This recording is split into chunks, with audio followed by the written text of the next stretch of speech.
শৈশৱ পুথিমাৰীৰ পৰা শিয়ালমাৰীলৈ যোৱা যি পথ, সেই পথৰ দুৰৱস্থাৰ বাবে আজি ওদালগুৰিৰ ৰাইজে ওলাই আহিবলৈ বাধ্য হৈছে। এক প্ৰকাৰ তেওঁলোকে প্ৰতিবাদমুখৰ পৰিৱেশৰ সৃষ্টি কৰিছে। মই পথটো প্ৰথমতে দেখুৱাই ল'ব বিচাৰিছো। এইটো হৈছে পথ, আৰু এই পথটো বিগত প্ৰায় বহু কেইবছৰ ধৰি পথটোৰ জৰাজীৰ্ণ ৰূপৰ বাবে তেওঁলোকে আজি প্ৰতিবাদ মুখৰ কৰি তুলিছে এই ওদালগুৰিৰ ৰাইজসকলে।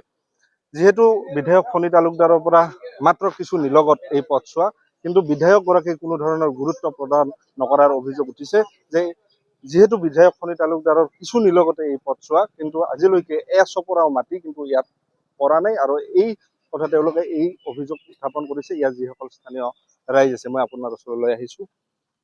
বিধায়ক ফণী তালুকদাৰৰ ঘৰ ইয়াৰ পৰা কিছু নিলগত, এই পথটোৰ বাবে কোনো ধৰণৰ ব্যৱস্থা গ্ৰহণ কৰা নাই নেকি?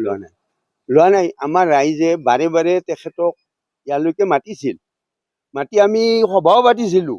তেখেতে কৈছে হ'ব বাৰু, মই কৰিম। এই কৰিম শব্দটোৰ বাহিৰে কৰা শব্দ আজিলৈকে আৰু নহ'ল। গতিকে ৰাইজে খালি জীয়াটো ভুগিছে। বাৰিষা মানে বৰষুণ পৰিলেই মানুহ ওলাব নোৱাৰে, বিভিন্ন বোকা হয়, মানে এখন ভাল ধৰণে গাড়ী যাব নোৱাৰে। গতিকে আজি ইমান বছৰ আমাৰ ৰাইজৰ এইখিনি দুখে আমাৰ চৰকাৰে মানে হেৰি নকৰিলে, আৰু চৰকাৰে আমাৰ মনৰ দুখখিনি বুজি নাচালে কোনোদিন। সেইকাৰণে ৰাইজ আজি যথেষ্ট মৰ্মাহত হৈছে চৰকাৰখনৰ প্ৰতি, যথেষ্ট মৰ্মাহত হৈছে। এজন ষ্টেণ্ডিং MLA ফণী তালুকদাৰ, তেখেতক আমি বাৰে বাৰে অনুৰোধ কৰিছো।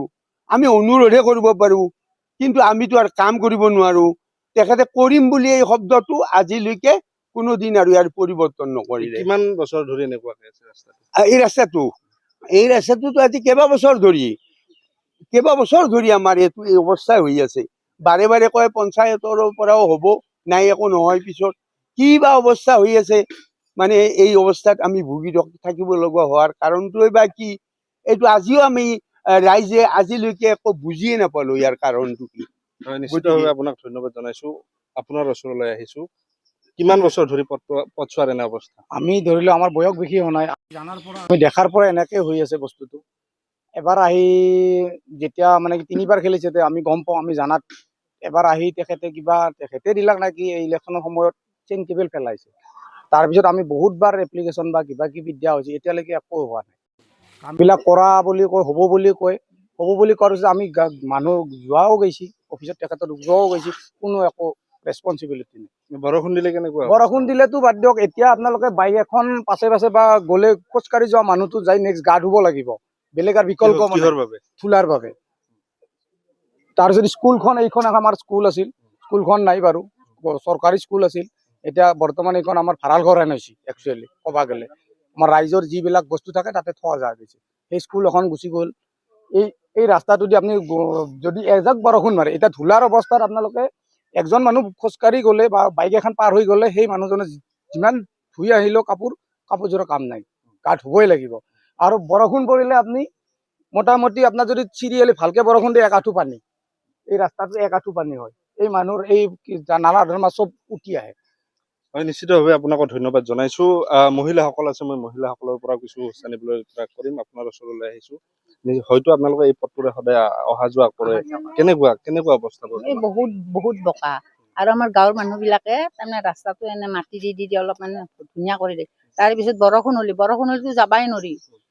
আৰু গাড়ী পিলপিলি কোনো ধৰণৰ নাহে। পিলপিলি চকৰ পৰা কয় বোলে আমি নাযাওঁ, আমি তাতে যাবা নোৱাৰো। কিয় যাবা নোৱাৰে বোলে? বোকা ৰাস্তাটো, পটা ধূলা, সেইকাৰণে। আৰু নিজৰ ল'ৰা ছোৱালী স্কুলত যাবা লাগে, ইমান কষ্ট দি তাৰমানে যাবা লাগে, অসম্ভৱ কষ্ট। কিয় ইমান কষ্ট কৰিব লাগে? আমি বিধায়ক কোন হয়? তালুকদাৰ, ফণী তালুকদাৰ।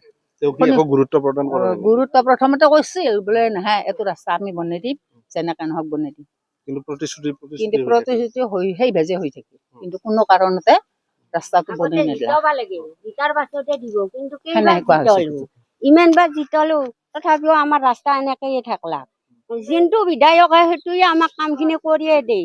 মানুহৰ আগততো লাজ লাগে, সেইটো নকওঁগে। আমাৰ ল'ৰা ছোৱালী স্কুলত যাবা নোৱাৰে, স্কুলত গেলে কোনোবা 2টা মানৰ ল'ৰা ছোৱালীক চাইকেল দিবা লাগে, চাইকেলেদি গেলি পৰি যায় সিহঁতে, ঘৰত আহি আঁঠু খুন হৈ যায়, কিবা খুন হয়, ডক্তৰৰ তাকে নিবা লাগে। আমি কিয় ইমান দুখিত? কি কাৰণত আমি কিহৰ ইমান অভাৱ নোহোৱা কৰি দিছে আমাক হেমন্ত বিশ্ব শৰ্মাই, কিন্তু আমি ৰাস্তাটো কি কাৰণত নাপাওঁ? তেওঁক যাই পাৰিলে আমি যেন ভৰিত ধৰি সেৱা কৰিম। ফণীকটো আমি কিমানবাৰ সেৱা কৰিছো, তথাপিও ফণী আমাক ফিৰে নাচইলা। আমি নিশ্চিতভাৱে আচলতে বিধায়ক ফণী তালুকদাৰৰ বিৰুদ্ধে এক গুৰুত্বৰ অভিযোগ উত্থাপন কৰিছে যে কেৱল প্ৰতিশ্ৰুতি আৰু সেই প্ৰতিশ্ৰুতি হৈ থাকিল, কিন্তু আজিলৈকে এই যি পথ পুঠিমাৰীৰ পৰা শিয়ালমাৰীলৈ যোৱা যি 2 কিলোমিটাৰ জোৰা পথ, সেই পথ কিন্তু আজিলৈকেও সম্পূৰ্ণ হৈ নুঠিল বা ইয়াত এচপৰাও কিন্তু বিধায়ক গৰাকীয়ে এচপৰাও কিন্তু মাটি নেপেলালে আজিৰ তাৰিখলৈকে।